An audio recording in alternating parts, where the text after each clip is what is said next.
Hello, hello. I am so excited for this episode. Those of you that are frequent listeners of the Ring the Bling and all the things are already familiar with our guest today.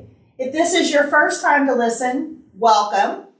And I also am so excited to finally get some of my questions answered that I have about wedding photography. You have questions? I have some questions. I do. So we have a guest back with us today that you guys have already heard from before, Misty Enright with Misty Enright Photography.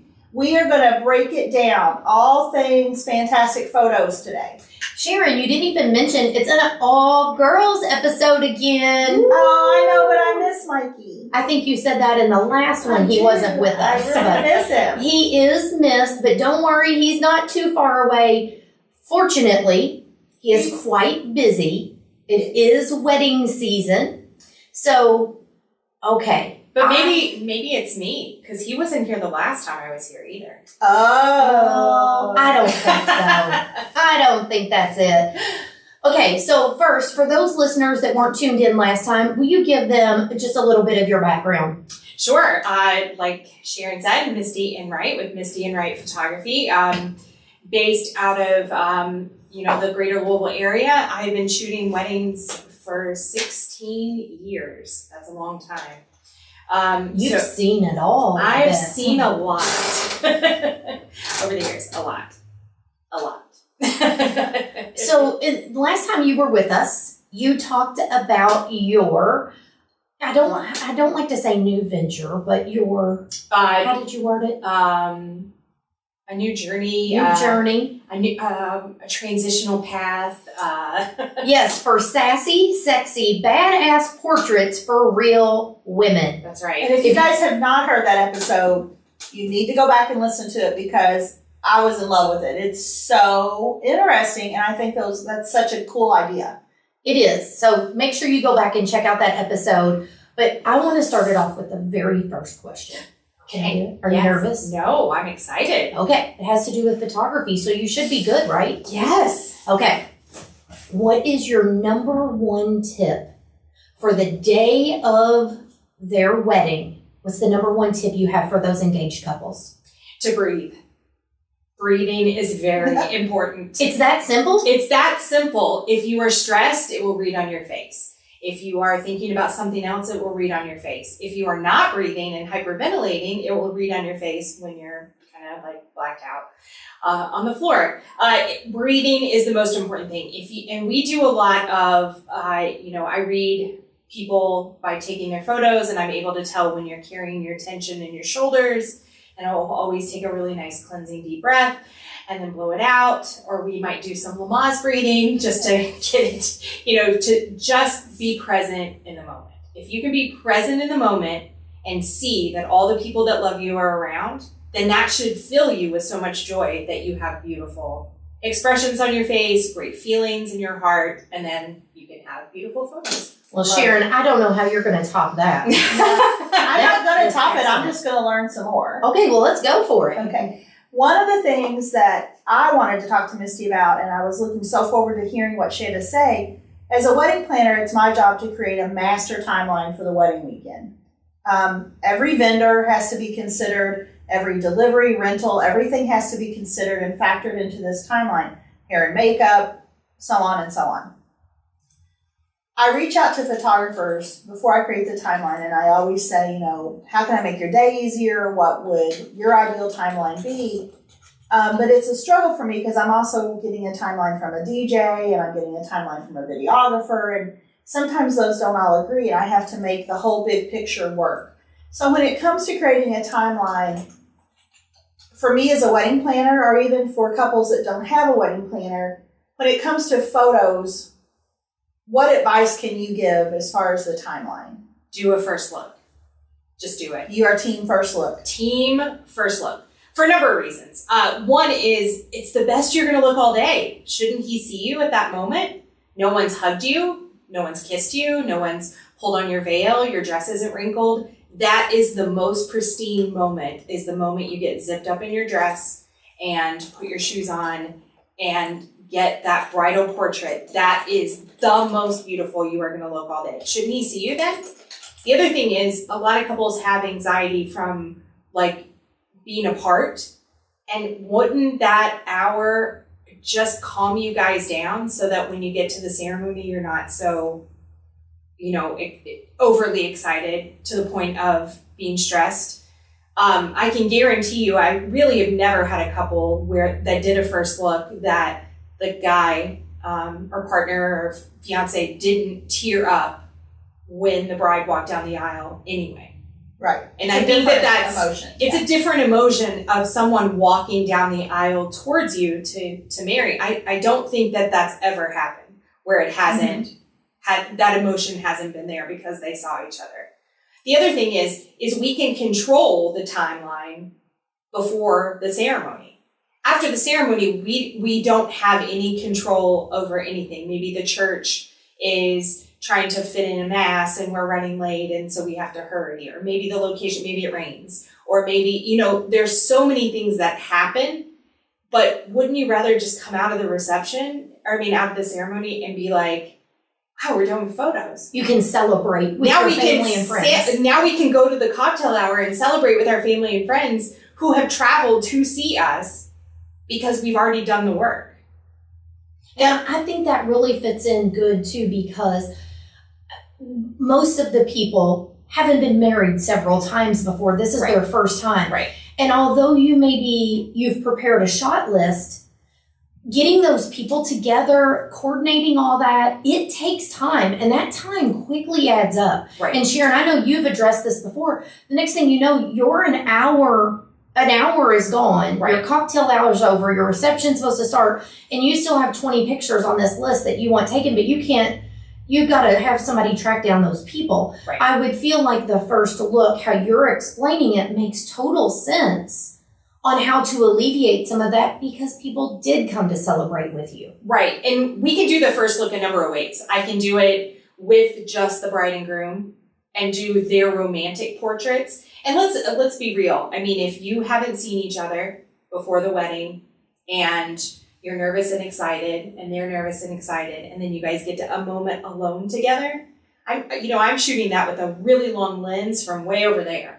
And so you're going to have a semi-private moment, which is the only semi-private moment you're going to have the entire wedding day. That's so true. Absolutely. Every other 5 minutes of the rest of your wedding day, somebody's going to be up in your business, right? Or it's time to go here. Or it's time to go here. I always struggle with, and I'm sure you've seen this too, with the first looks. Everybody always wants to watch. And I'm like, this is a private moment, especially if my bride and groom have said they want it to be a private moment. But I've always got bridesmaids and moms. Right. That want to watch those first looks. So I'm always like trying to shoo people away and leave it with just the bridegroom and photographer. I've also seen some great video footage. It has even included the photographer, like that just very private, intimate moments, and them being able to experience that together. I've seen some clips of that, and it seems very special. It really is special. And what I try to do is, you lower the register of your voice, and you set decide which one is less nervous, and you set them in a spot. And I go up and I'll be like, I saw her. She's beautiful. She really looks great. Don't forget to tell her how beautiful she looks. She feels beautiful. She looks beautiful. And when you see her, you should really tell her. So that register of my voice is much lower than the normal very soothing, very smooth, and lower than my normal crazy hyper. Let's go over here to like I am the rest of the day. You're helping set that tone for that moment. And I'm trying to let him know with my voice that this is an emotional, special moment. Don't miss it. Because if you're like, go stand over there, she'll be right there, and then it just becomes like another moment, then it's not special. But if you set the scene for them, then... And you're helping them guide through that. Right. And then stepping back for them to have it. And I always say, if you don't, just talk to each other. Just talk to each other. I'll be over there.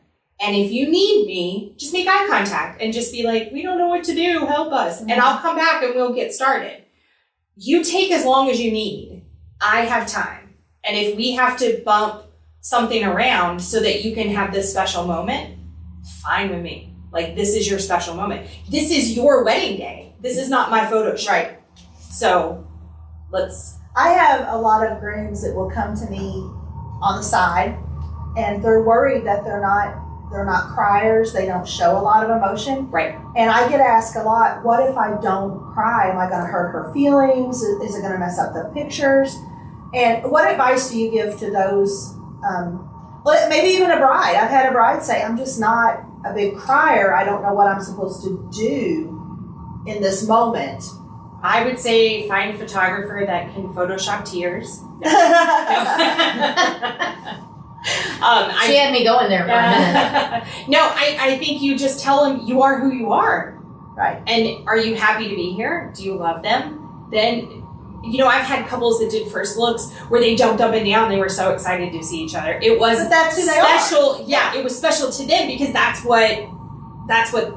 how they are. So you don't have to have a teary, like, oh, darling, like, missed you so much. You don't have to run to each other's arms. You mean it's not from the movies every time? No, it's never from the movie. I get asked a lot. Like, that's so funny. Yeah.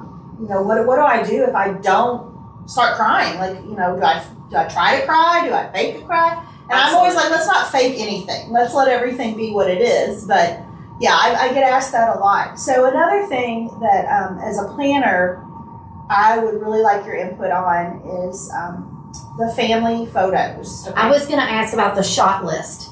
Yes, the family photos, I feel, I often will try to like help the photographer with that. Sure. And I try to mention at rehearsal I have the bride give me a list of who she wants included in the family photos. And at rehearsal, I will tell those people, and the photographer and I will talk about where the photographer wants them to go and that kind of thing. But what's your advice for the herding of cats that family photos becomes pretty much every single wedding? Well, and can I plug in here too about when you're talking about this, the shot list, like I think that's what you refer to it as. How extensive is that? We kind of mentioned that earlier, but your second cousin from 5 states over that you've never met is not a family photo. Right, but that kind of ties in not only hurting them, but how do you narrow that down, or how long should that list be? Because I'm sure that plays into how long the photos take. Right. For me personally, I only shoot formal family portraits of immediate family. And immediate family are grandparents, siblings, parents, obviously, and their spouses. So like your siblings, spouse, or fiance. If your brother has a girlfriend and he's had a girlfriend for 6 years, great. She gets in one picture. Because guess what? If they break up, then we've ruined that whole segment of family pictures, right? Something's going to have to come down off the wall. Something's going to have to come down on the wall. And some photoshopping will have to take place, right? Right, and I'll put a cat where she was. How do you handle situations, because this happens to me a lot too, where the bride will give me a list of immediate family, and we'll go over that. But then you get mom or grandma that says, but wait, I want a picture with so-and-so and so-and-so. And right. So I send a questionnaire to my couples that's due about 6 weeks to a month before. They get it before that, but it's due about 6 weeks to a month before the wedding. Then we have our final walkthrough about a month before, where we're walking through that list. And I ask very leading questions. Like, I need the first names of anybody that is immediate family and their relationship to you, and any spouse, children, etc. I need the first names or family name of any other groups that are important to you that we will do casual, like, grip and grins during the reception. I love that term, grip and grin. I love it. I'm going to use it. Yeah. So I want to know those people too, but those people aren't as important. So I always tell couples, I spend 80% of the time shooting 20% of your guests, and the other 20% of my time shooting the other 80% of your guests. So if you think about that, then the 20% of the people that we're shooting is your bridal party and your immediate family. So if you tell me that Uncle Bob is like a dad to you, then I'm going to keep Uncle Bob on that list. And if Uncle Bob goes to the bar, I'm going to follow him because Uncle Bob might be up to something. And right. You wanted to see what's going on. For sure. So if you tell me, and I always tell couples too, that this questionnaire that I send, it's very much like a breakdown of your entire family history. I need to know about divorce. I need to know if your parents are okay being in photos together. I need to know if your parents are divorced, can they even be in the same photo together? If they're remarried, do their spouses talk to each other? Do you talk to their spouses? Like, yes. I have those same conversations for seating charts. I totally get it. Yes. But I need to know everything so I'm not walking into a bomb. Because if I'm... And then the whole mood is shifted. Right. If I pose somebody and I accidentally put mom and dad next to each other in a large group photo, then nobody's going to be happy. Right. And everybody's going to be stressed. And it's all my fault. So can we go back to something you said? It stood out to me. That you take professional portraits of the immediate family is how you do it. Right. So that means you take a picture with mom and dad and the couple. Right. And then the whole family. So I do large group first, and then we subtract people. Okay, got it. So like we'll you step out. Yeah. So we'll do, I'll ask the bride and groom who wants to go first. And it's usually the one with the smaller family wants to go first so that they can go relax or whatever. And then we'll do everyone.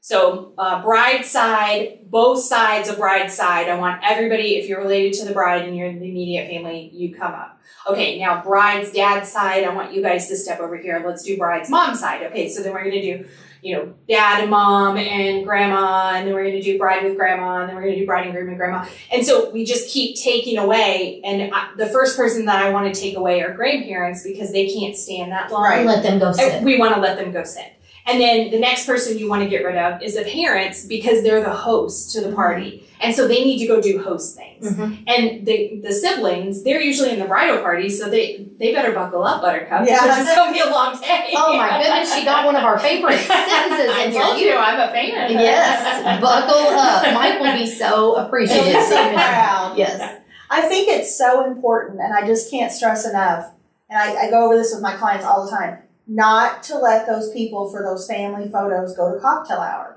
Because getting them out of cocktail hour is horrible. Well, that's if you don't have a first look. Yes. See, if you have a first look, you have them arrive at wherever you're doing the ceremony or at the venue or wherever.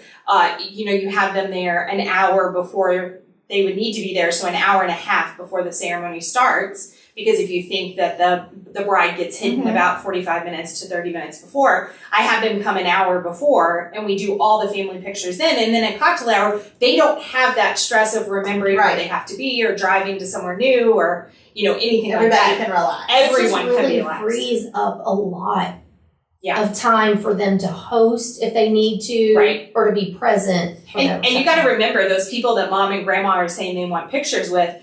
This wedding I just shot this weekend, the mom had 2 of her high school friends there. Well, she hasn't seen them in 20 years or 10 years. She needs to go party with her friends. This isn't just about what's going on with you and your, spouse. This is also your parents having their friends there and you seeing it, like your friends from high school and your friends from college and spending time with those people too. If we take that cocktail hour, that's an ample time for you to meet and mingle and all the things with those people. But, I ask couples all the time, are you guys thinking of a first look? And they'll say no. And I'll say, why? And they'll go, oh, well, I don't know. I never thought about They that. don't know what they don't know, right? Well, when I ask why, because I'm kind of a first look fan, but I'll hear, I want that moment. I want that moment. But I don't think they realize they're still going to get the moment. Right, and that's what it's I a tell separate them. moment. Right. Yeah, 100% I agree with that. And in fact, your moment is better with a first look. And that's not, and this is totally selfish because as the photographer, I get to get all the pictures that I want and do all the things that I want. Some couples just don't want it, and if they just don't want it, then we work around it. But you then have to garner their expectations for the coverage because then you have an hour, or sometimes less, to do romantic photos of just them, photos of them with the bridal party, and all of their family portraits in an hour. That's going to get you no variety. Anything that you see in my portfolio, the couples have given me over an hour of them plus the bridal party or just them, or we've done a first look. And that's what you're seeing on my website. You're not seeing the rush jobs of, having to fit everything in, including families, in an hour. And so that's where it gets to be a little, Well, and what you're talking about right there is, we've talked about this on several episodes about hiring professionals to be part of your vendor team. Right. And do you find that, I feel like I hear a lot of engaged couples saying that they're looking for this certain style, this certain vibe. And Sharon's mentioned it before, you're going to spend a lot of time with this person. Right. And you're going to have these photos for life. Do you find that it is a struggle for them to let you make some decisions and guide them through? Do you feel like, I guess, the trust factor is, I think that's what I want to share to people, is you've got to trust in your vendors you hire, especially your photographer, to make the decisions where to place people, what order the pictures should be taken in. You've done this for a long time, and you're going to bring a photographer in. That's their job. Right. When I shoot a wedding, it is a well-oiled machine because I've shot so many weddings. If you have your friend do it, You've been through the good, the bad, and all in between. The plan B's, C's, D's, and Z's, whatever else happens. I can tell you that I can pivot on a dime, and I can tell you that in our meeting, and that I've literally done anything. But also, I know my camera, and I know what I can do. So let's say the electricity goes out. Well, we're not going to cry. I can take pictures in the dark.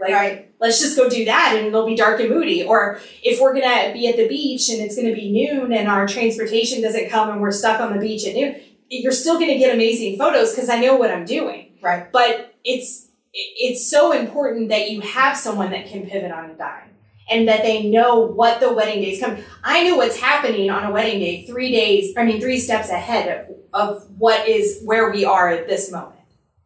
And there are some moments that I accurately predict. It's like you see the flower girl sliding on her knees across the dance floor, and you're like, I bet she sticks her finger in the cake. I'm going to follow. Yeah. And guess what? Pick up on, yes. Right. So you pick up on cues. And whatever is in front of you, with your, most photographers look in front of them. I try to look in front of me, but know that there's action behind you. So if you're looking at the vows and the couple is shooting they're saying their vows, guess what? Mom or grandma's crying. Right. Or the bridesmaid's crying, or somebody's doing something else behind you that is just as important to the story. It's a memorable moment. Right. That the bride didn't even know happened. And that's what I want to do. I want there to be photos where they're like, oh yeah, I remember, oh my gosh, I didn't know that 100%. Happened. That's what I want to do. I think it's so important too, and I have this conversation pretty much every client. When a couple hires a professional to do a job, don't then try to put that professional in a box. Right. I go through it as a planner. I've watched DJs go through it. I watch photographers go through it. Don't hire me and then tell me, who does this every weekend. Right. Who, like you said, I've seen A, B, C, and D. Then I've had brides that send me their whole timeline. They've done their whole timeline. And I look at that and I'm like, well, that's not going to work. But that's not going to work. And then then that's going to mess that up. How many weddings have you planned, bride? How many times have you done this? So I think it's so important, especially with those creative vendors, your video, your photographer. Let their creativity shine. That's why you picked them. You hired your team. You hired each member of that team because they're an expert. Right. Let the experts be the experts, and you enjoy your wedding day. I think that is so important. It doesn't happen nearly enough, but my favorite thing for a bride to say to me is, I trust you. Yes. Wait, you trust me to do my job? If you trust me to do my job, I'm going to do it well. Yeah. If you don't trust me to do my job, then guess what? We might run into some creative difficulties down the road. My favorite thing to hear is, I trust you. I'm just going to relax. You've got it. Yeah. Well, the thing too is there can be so many things that happen that they don't have any idea about it. Right. And do you feel like people struggle to be themselves, like in their photos and stuff? Like at the very start of this episode, you said the best piece of advice is to breathe. Yeah.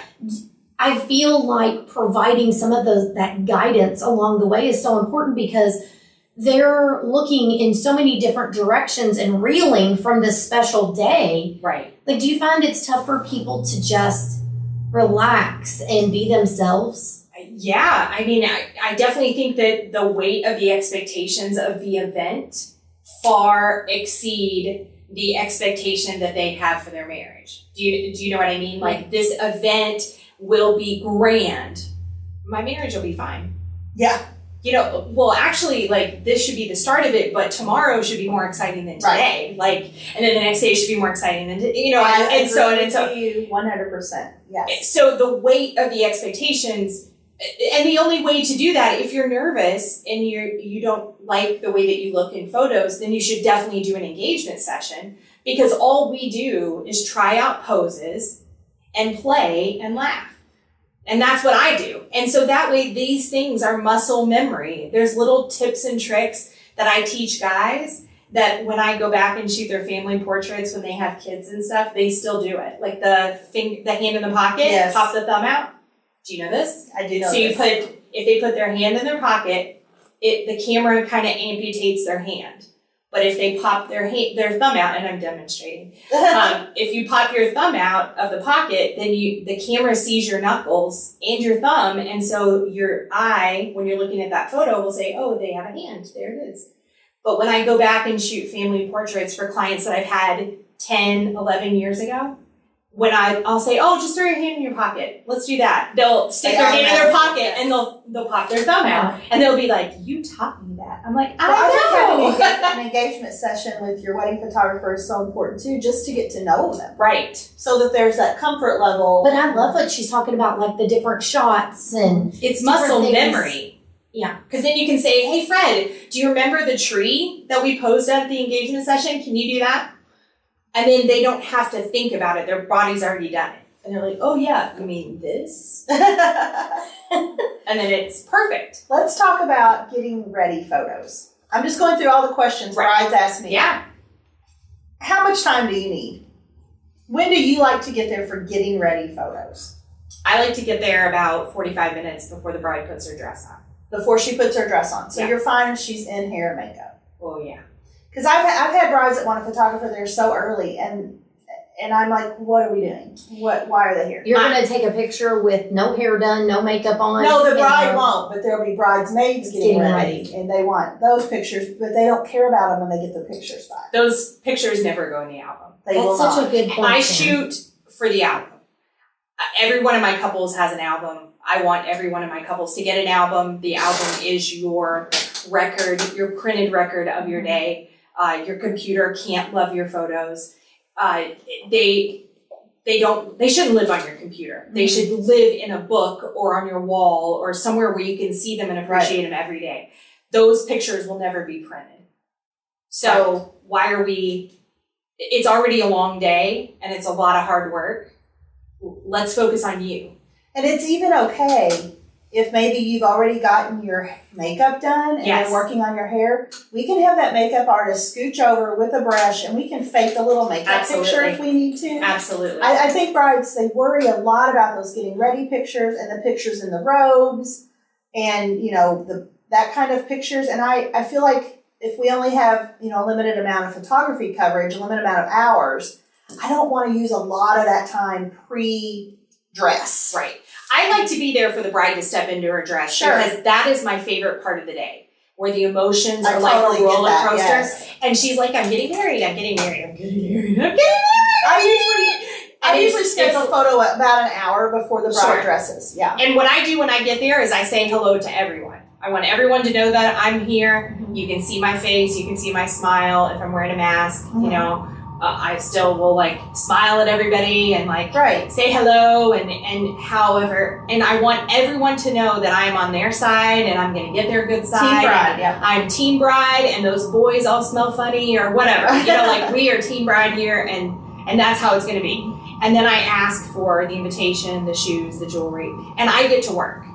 And from that moment of me saying hello, then it's go time. And I'm shooting things. I'm shooting people laughing. I'm clocked in. I'm at work. And that's how it goes. We can fake things. Hey, I saw that you already have your lipstick on. Do you want to just do a reapplication in the mirror? I'd love to get that shot. Or, hey, hairdresser, can you just tell me when you put the veil in? That'll be a really great shot. I don't need a picture of you curling her hair. We're good. I always try to have my brides put together what I call a details box. Right. And I actually learned this from a photographer I work with all the time. Yeah. But it's so much easier if they have all those little items, the invitation, shoes, perfume, all that in a box ready for the photographer, rather than we're running around a hotel room trying to gather up all this stuff. I call it a detail bag. Yeah, I love absolutely. that you brought that up. Yeah. Another question I get asked all the time is, should a couple pay for a second shooter? I mean, this is so hard because, yes, I mean, a second shooter is going to help their day. But if their day is small, then maybe they don't need one if they don't have all the things. You know what I mean? So it has to be specific to the day. Certainly, it makes my life easier. Well, I was just thinking like what you just said with, while you're shooting the couple reading their vows to each other, grandma's crying behind you. Like that second shooter, your chances of getting all those different things, do they go up with a second shooter, or can one person do all of that?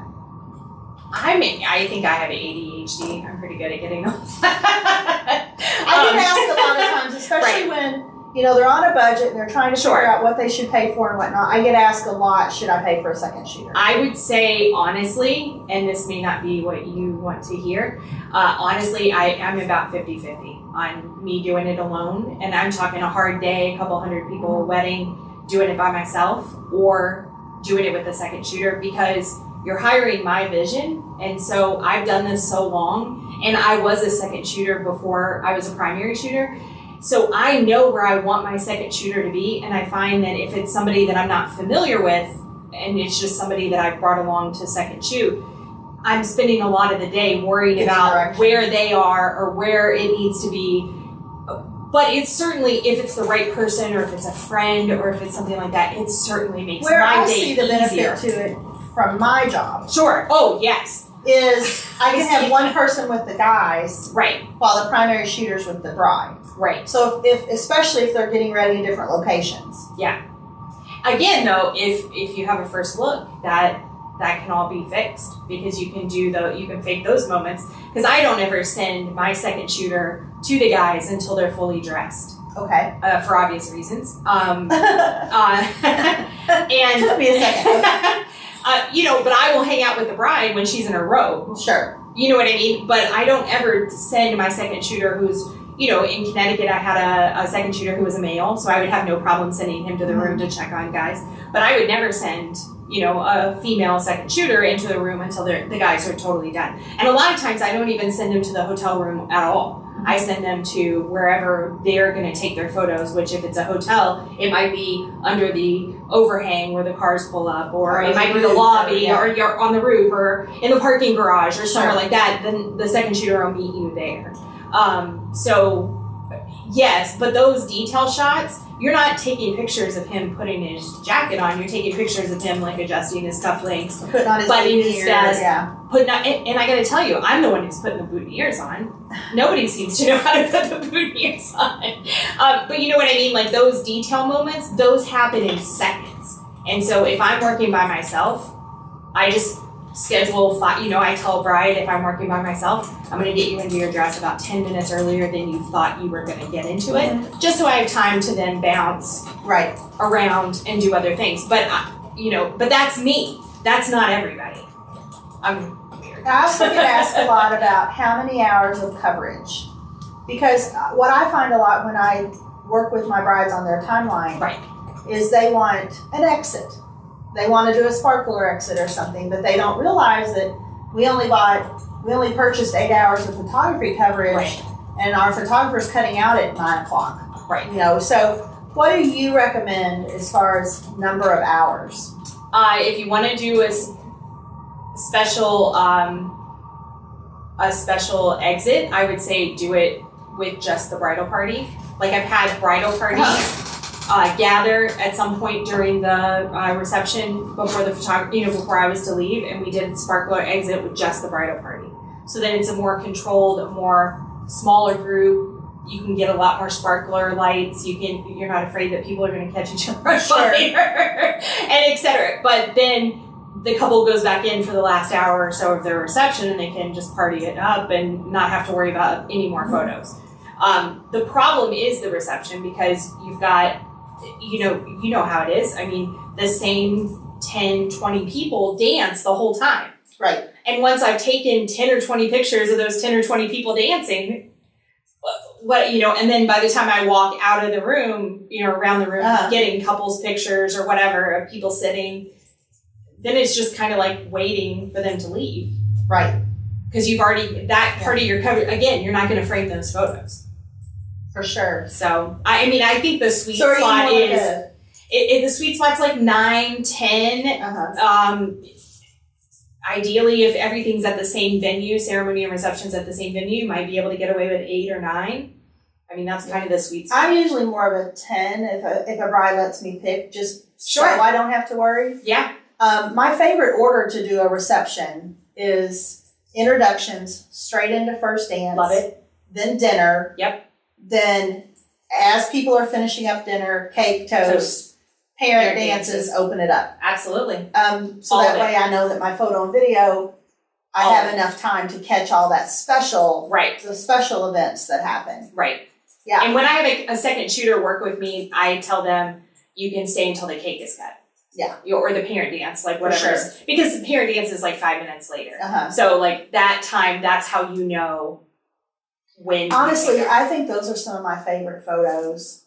The toast? No, those parent dances, those daddy-daughter dances. I don't know. I love toast photos because the bride and groom or bride and bride or groom and groom, they don't know what's coming. And what's about to be said. What's about to be said, and the reactions are priceless. As long as people speaking don't use their cell phones, right, to read off of. I don't care. I don't like it. I don't care. I make mine do paper. I have to say, the other night at my wedding, this weekend, I was called out in the toast. It's the first time in 16 years it's ever happened. The maid of honor said, "Let's give a hand for Misty. She's doing a hell of a job." Oh, that's And everybody was awesome. like, "Woo!" And I was like, "Please don't look at me. Stop looking at me. Don't look at me." I'm not supposed to be the attention. No. But it does feel good. It feels good. I've had where a father of the bride will speak and acknowledge, not just myself, but all the vendor team. And That's it really always nice. just makes everybody feel appreciated. It does. I think that's really cool that she did that. Yeah, it was, I was like, "Please stop looking at me. Why are they looking at me?" Right, we're not used to being the center of attention at all. No, I want to hide because that's how I get Let the me best. blend into the ground. Right. Yes. That's how I get the best stuff. Are you pro garter and bouquet toss, or are you Depends on the age of the bride and groom. okay? My personal preference for age of bride and groom is older, just because they're more confident in themselves, they're more understanding, they're less likely to use Pinterest, all the things. So it depends on the bride and groom, age, because if they are in their early 20s and they're out of college and they're going to a lot, everybody has that one summer where you go to like 13 weddings and you're like, "Wow." But that's a fun time for you at that age. But maybe a bride that's 30, maybe one of the last of their friends to get married, especially in this area, then maybe it's not that fun because then it's like one friend and like 2 cousins. And you don't want to embarrass anybody. You don't want to call anybody out. So I think it depends on the age. I have found that most of my couples don't do them anymore. It's been a long time for me that I've seen me it. too. Yeah. Me too. So what have we This not? has been really good information, but I know what you're getting ready to ask, What so go have ahead. we not asked you that we should have asked you? Okay, What do I not know that I don't know? Okay. Hold on. Buckle up, Sharon. Buckle up. I think the most important thing, besides breathing, is to not get hung up on your shot list. I think a lot of couples spend a lot of time hung up on the shot list, and they'll say things to me like, "This is the most important photo." And then stuff happens. And for whatever reason, I try to get that photo to happen, and they're like, it's okay. Okay, That just happened to me 2 weeks ago. You just told me It's that the most important. 16 times that this was the most important photo.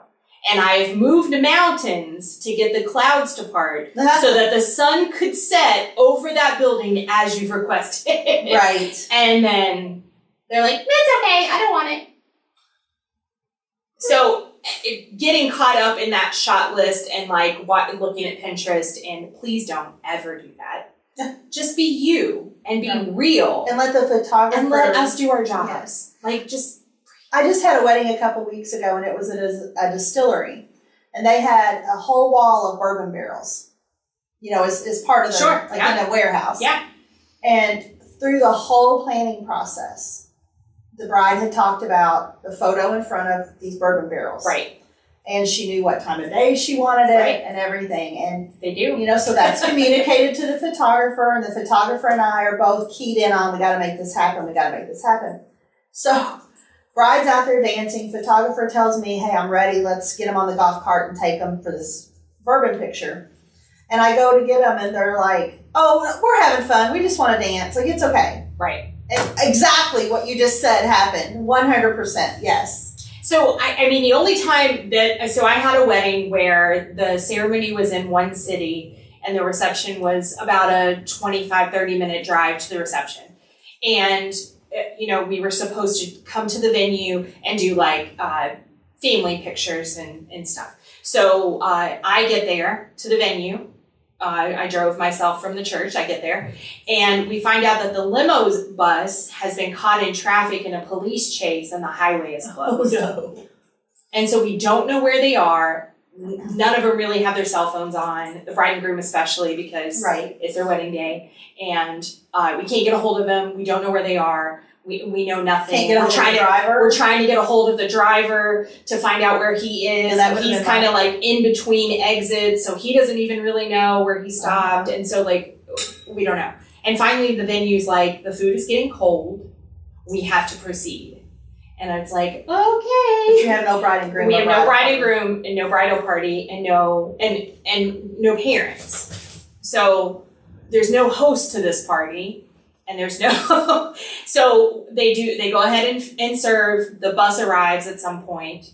Well, they had stopped at a liquor store to get some beers for the bus because they had been waiting in traffic forever. They get to the party, and all they want to do is get introduced, and they want to start partying, right? We haven't done no family portraits. Now that's my hill to die on, as my mom says. Yes. We are doing family portraits. And I'm going to pester you. They will regret it later. Yes, because those are the most important. Those are your legacy portraits for your family. So I will pester you and be like, okay, you want me to come back in 5 minutes? I'll come back in 5 minutes. Are we ready to do family portraits? And the bride and groom, they were upset with me, but they got family portraits. Even if it wasn't what we envisioned, they got it. So, those are things that are also on that shot list that are irreplaceable to me. Now, your cousins, uncles, brothers, sisters, nephew that you see every single day of your life because you're next door neighbors, we're going to get that casual picture, and that's going to be fine. They don't have to come. But family pictures are key. Yeah, and it's hard to know, at least from my job, it's hard to know what hill to die on. Right. Because when a bride has told me for a year, this is the most important thing. Right. But then she's had a few drinks and she's having a great time. Right. And it's not important. I always wonder, on Monday, is she going to be mad at me that we didn't do that? Right. Right. So I just try to I really get to know my clients, and I think I know what's important to them, and I try to use my best judgment, but I totally get what you're saying. Sometimes it all just goes awry. Right. And it's beyond our control. Right. You can't help it.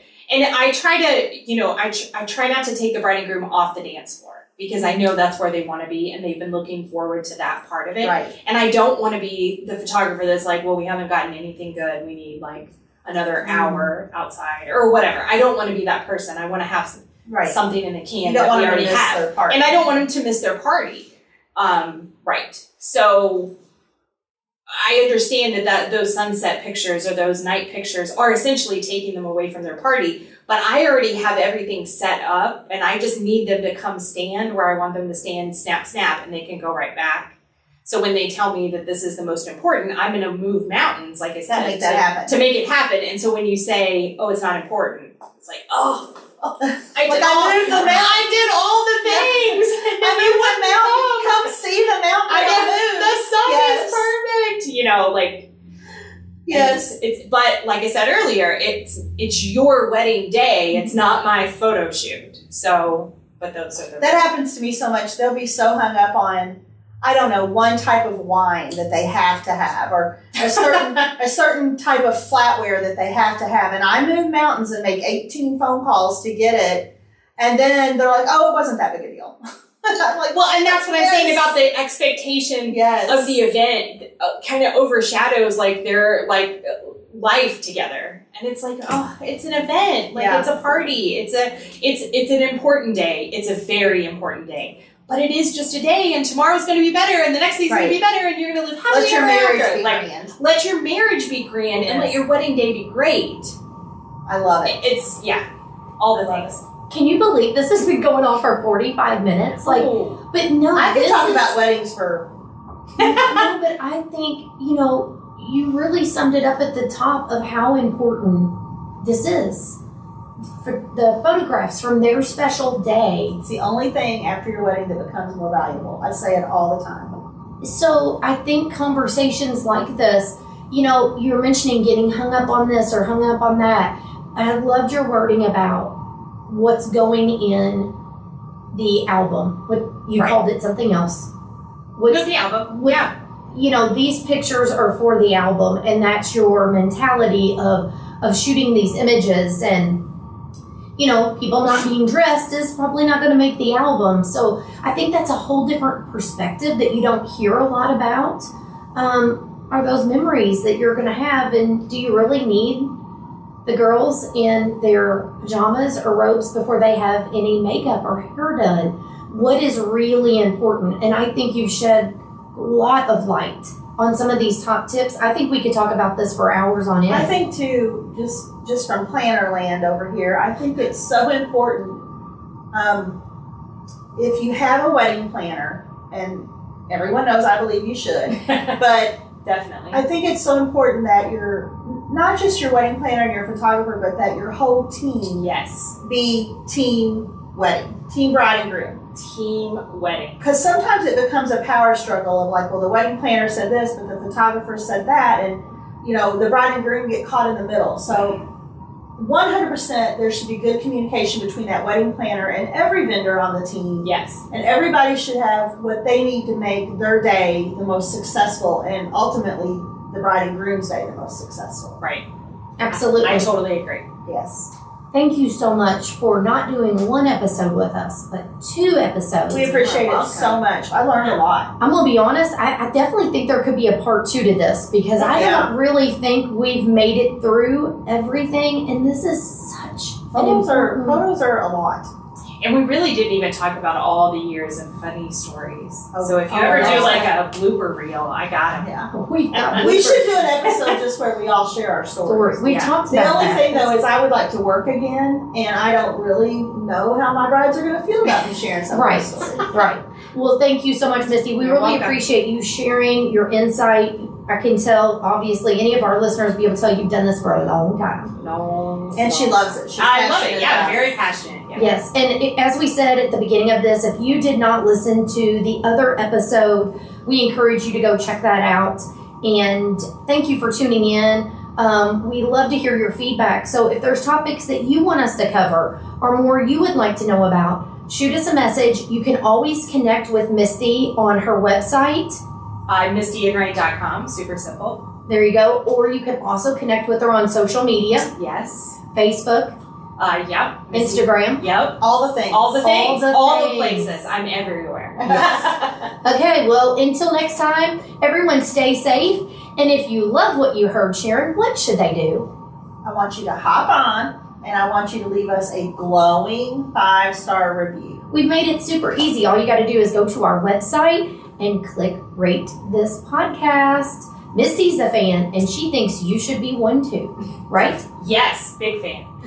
All right, until next time, see ya.